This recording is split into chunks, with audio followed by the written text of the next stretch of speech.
अस्सलाम वालेकुम रहमतुल्लाह। हम XPS को डिस्कस कर रहे थे और आज के इस लेक्चर में हम XPS इंस्ट्रूमेंट को डिस्कस करेंगे। ये आपको सबसे ये सामने नज़र आ रही है कि XPS की मशीन है, ये इस तरह की होती है और यहाँ पर वैसे एक डायग्राम लेबल की गई है कि इसमें कौन कौन से पार्ट्स होते हैं। मेन पार्ट्स इसमें एक्सरे सोर्स होता है, डिटेक्टर्स होते हैं, एनालाइजर्स, आयन गन होती है, मोनोक्रोमेटिक क्रिस्टल होती है और माइक्रोस्कोप एंड कैमराज एटसेट्रा होते हैं।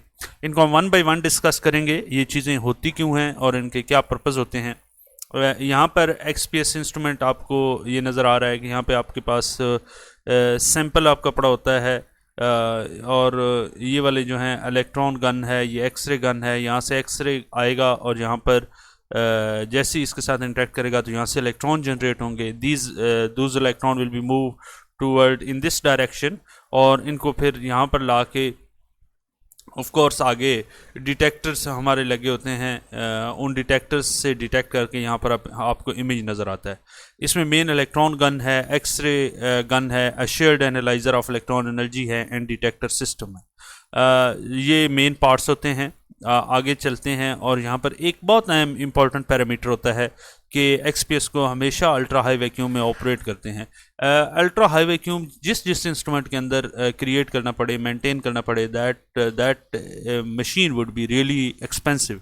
उसकी वजह यह है कि अल्ट्रा हाई वैक्यूम जनरेट करने के लिए हमें पंप्स की ज़रूरत होती है और वो जो पंप्स हम यूज़ करते हैं वो टर्बो पंप हो या एक और पंप है, मतलब मुख्तलिफ पंप्स हैं जो हम उनको यूटिलाइज़ करते हैं, उनको हम आगे डिस्कस करेंगे। जो instrument for electron spectroscopy ultra high vacuum की अमाउंट है, वो अल्ट्रा हाई वैक्यूम जो है वो 10⁻⁻8 to 10⁻10 मिली बार आपके पास इस लेवल का आपके पास अल्ट्रा हाई वैक्यूम होना चाहिए। अल्ट्रा हाई वैक्यूम समझ आता है कि ये क्यों इतना ज़रूरी है। देखिए, आप इस सैंपल को करेक्टराइज करना चाह रहे हैं और आप ये देखना चाह रहे हैं कि इस सैंपल में कौन कौन से एलिमेंट मौजूद हैं, कितनी कितनी अमाउंट में मौजूद हैं। अगर तो यहाँ पे वैक्यूम नहीं होगा, एयर होगी, तो ऑफ कोर्स ये वाले जो एक्सरे आएंगे वो एयर के मालिक्यूल से इंटरेक्ट करेंगे। तो चूंकि ये एक्सरे फोटो इलेक्ट्रॉन जनरेट करते हैं और उस फोटो इलेक्ट्रॉन से ही हम आइडेंटिफाई करते हैं कि कौन से एलिमेंट मौजूद हैं, उस इलेक्ट्रॉन की बाइंडिंग एनर्जी से हम जो होता है उससे हम अंदाज़ा लगाते हैं। तो अगर ये एक्सरे आ रहा है और यहाँ पर एयर मौजूद होगी तो एयर के अंदर जो एलिमेंट हैं वो आपको डिटेक्टर डिटेक्ट करके बताएगा। तो आपको ये नहीं पता चलेगा कि जो एलिमेंट आ रहे हैं वो एयर के हैं या सैंपल के हैं। तो दैट्स वाई ये कन्फ्यूजन क्रिएट होगी और हम इस कन्फ्यूजन से अवॉइड करने के लिए अल्ट्रा हाई वैक्यूम जनरेट करते हैं, एक वजह।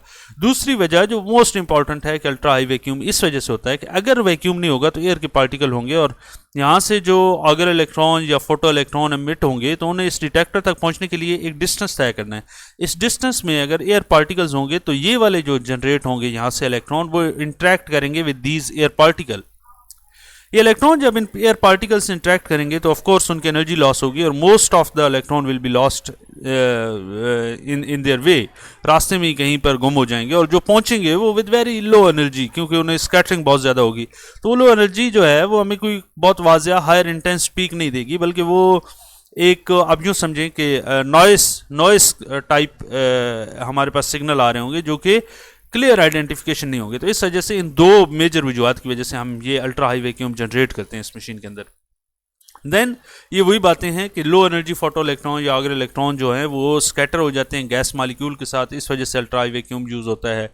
स्कैटरिंग जो है ये ना सिर्फ सिग्नल जो हमें ऑब्टेन करना होता है उसकी इंटेंसिटी को लो करती है, बल्कि स्कैटरिंग ये करती है कि जो बैकग्राउंड नॉइस है उसको भी इन्हेंस करती है। तो इस वजह से दूसरा इंपॉर्टेंट, इस वजह से हम अल्ट्रा हाई वैक्यूम जनरेट करते हैं। दूसरा ये होता है कि जो XPS है ये बहुत सेंसिटिव है, सरफेस सेंसिटिव टेक्निक है। इट मीन्स दैट कि आपके सैंपल के ऊपर अगर कोई कंटेमिनेशन लेयर है, कोई कंटेमिनेट करने वाली लेयर मौजूद है, तो उसकी वजह से XPS का जो रिजल्ट्स आएंगे वहाँ पर वो आपके ओरिजिनल सैंपल के नहीं आएंगे, बल्कि उस कंटेमिनेटेड लेयर जो है उसके आ रहे होंगे। इस वजह से अगर एयर होगी तो वो सरफेस के ऊपर जो लेयर आएगी एयर की उसकी इंफॉर्मेशन तो आपको मिल रही होगी, that would be incorrect analysis of the surface of the composition, sample composition. Ultra high vacuum environment के लिए 10 raised to power minus 10 millibar is maintained in XPS by using oil pumps or turbo molecular। हाँ, ये वाले जो pumps हैं ये हम utilise करते हैं कि अल्ट्रा हाई वैक्यूम जनरेट करने के लिए या तो हम आयन पंप यूज़ करते हैं या फिर हम टर्बो मोलिकुलर पंप्स यूज़ करते हैं। अच्छा, एक और बहुत इंपॉर्टेंट बात है कि आपने अल्ट्रा हाई वैक्यूम तो जनरेट कर लिया, लेकिन जो वैक्यूम चैम्बर है उसकी वॉल्स के ऊपर एयर पहले मौजूद होने की वजह से अगर उसके ऊपर कोई लेयर डिपॉजिट है तो वो तो वैक्यूम पंप की मदद से तो बाहर नहीं निकल सकेगी, तो ये तो कंटेमिनेट करेगा। प्रॉब्लम तो फिर भी होगा, इलेक्ट्रॉन यहाँ से जब इंटरेक्ट करेंगे एक्सरे आएंगे तो वो तो हो सकता है कि इस चैम्बर की सरफेस के ऊपर कुछ लेयर्स डिपॉजिट हों, तो वो जो इन्फॉर्मेशन आ रही हो वो इन चैम्बर की सरफेस से आ रही हो। तो फिर इसका हल ये है कि हम बिफोर परफॉर्मिंग एक्चुअल एक्सपेरिमेंट हम इस वैक्यूम चैम्बर को बेक करते हैं, और इस बेकिंग के नतीजे में ये इसकी सरफेस के ऊपर अगर कोई डिपॉजिट्स मौजूद होंगे भी तो वो ऑफ कोर्स क्या होगा, वो एवोपरेट होंगे और उन एवोपरेशन को वैक्यूम पंप के जरिए से उन पार्टिकल्स को बाहर खींच लिया जाएगा। ये जो बेकिंग है मोस्टली हम 250 से 350 डिग्री सेल्सियस टेम्परेचर पे करते हैं। ये तकरीबन तमाम किस्म के जहाँ पर जो डिपॉजिट हम एक्सपेक्ट कर रहे होते हैं वो बाहर रिमूव करने के लिए ये बेकिंग करते हैं। मूविंग ऑन, हमारे पास नेक्स्ट जो चीज़ होती है मटेरियल्स जो हम यूज़ करते हैं, तो वो मोस्टली जो है ना हम चूँकि इलेक्ट्रॉन की ट्रेजेक्ट्री इन्फ्लुएंस होती है, इलेक्ट्रॉन चूँकि चार्ज पार्टिकल है तो मैग्नेटिक फील्ड से इन्फ्लुएंस होती है, तो ये कहता है trajectory of signal electron is strongly affected by any magnetic field, even earth magnetic field भी अगर होगी तो वो इन्फ्लुएंस करेगी।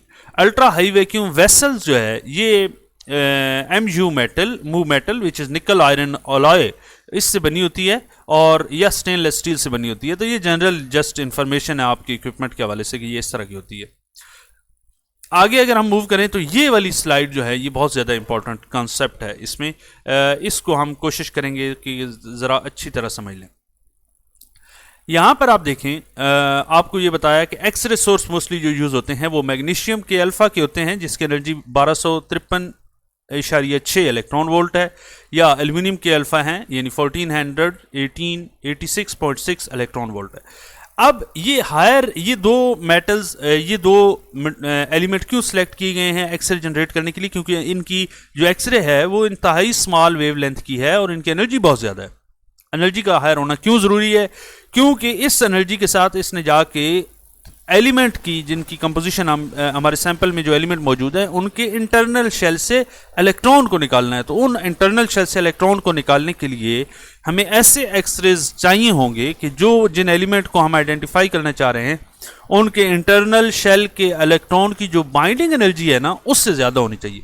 तो ये वाला जो ग्राफ है ये यहाँ से एटॉमिक नंबर है कि ये 0 से लेकर जो 1 से लेकर प्रैक्टिकली तो 1 है, 0 वाला कोई एलिमेंट नहीं है, 100 एटॉमिक नंबर तक जितने भी एलिमेंट हैं उनके मुख्तलिफ शेल्स की बाइंडिंग एनर्जी गिवन है।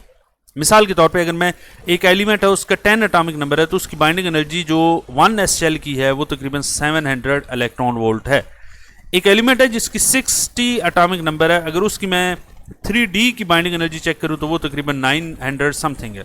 कहने का मकसद ये है कि अगर मैं 100 वाले एलिमेंट को देखूं उसके 4d की एनर्जी देखूं तो वो भी तकरीबन 900 है। तो जितने भी ये एलिमेंट हैं उनके तमाम के तमाम शेल्स अप टिल 100 उनके तमाम के तमाम शेल्स की जो बाइंडिंग एनर्जी है, इंटरनल शेल इलेक्ट्रॉन की जो बाइंडिंग एनर्जी है वो लेस देन 1000 है या 1200 है। तो ये ऑफ कोर्स ये मैग्नीशियम का जो एक्सरे है ये इन सारे एलिमेंट के लिए यूटिलाइज किया जा सकता है। लेकिन अगर किसी एलिमेंट की इंटरनल शेल की बाइंडिंग एनर्जी मोर देन 12000 है तो then we will use aluminium, क्योंकि इसकी जो एक्सरे है वो ज़्यादा हायर एनर्जी वाली है। तो ये वाला कंसेप्ट आपके ज़हन में होना चाहिए कि हम क्यों मैग्नीशियम या aluminium sources of X-rays use करते हैं, और उसकी वजह यह है कि ये प्रिंसिपल इसका XPS का जो है ना ये डिमांड करता है कि आपने ऐसे एक्सरे यूज़ करने हैं जिनकी एनर्जी ज़्यादा हो ताकि वो बाइंडिंग एनर्जी को ओवरकम कर सकें of internal shells electron of that element. अगले लेक्चर में हम इसको मज़ीद फर्दर इस डिस्कशन को जारी रखेंगे जो कि XPS इंस्ट्रूमेंट पे होगी। उस वक्त तक के लिए अल्लाह हाफिज़। अगर आपने हमारे चैनल को सब्सक्राइब नहीं किया तो ज़रूर सब्सक्राइब कीजिए। Thank you so much.